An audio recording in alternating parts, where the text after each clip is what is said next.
The most important thing in my day, always, with a small boat is to check the weather forecast.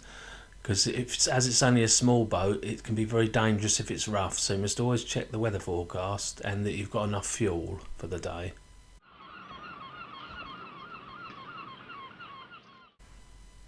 Yes, it's getting very hard, especially with fish, because you've got very little quota. They issue out a quota from Europe, what we're allowed to catch.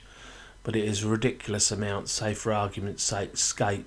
A lot of the time we only have 200 kilos for a month, which is very, very little when there's lots of skate out there and other fish is all the same. So that makes it hard to earn a living.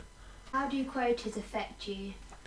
Quotas affect you very badly because they're not set at a realistic level. So when there's plenty of fish out there, you might only have 200 kilos or 100 kilos of a fish, and yet there's lots of fish to catch. The best way to conserve fish is the weather, because every time it's rough we can't go anyway. So in a small boat, the weather depicts when we can catch fish. So it's often rough and we can't catch anything. How long have you been fishing?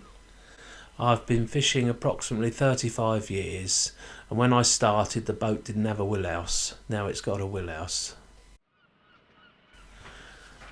Yes, it's changed a lot, especially with navigation. The navigational aids now are amazing with computers and GPS navigation.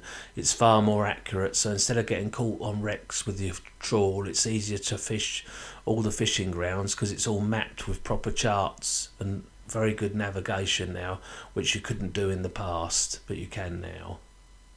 What's your most vivid memory from when you were fishing?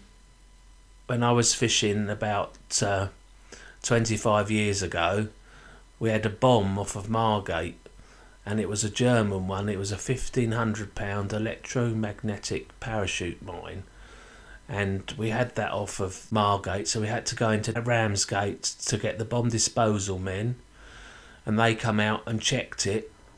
But because it was such a big bomb and it was close to Margate, we had to go and put it on a wreck because I didn't want to blow all the windows out in Margate, because if it had gone off it would have taken the windows out in all the shops and houses.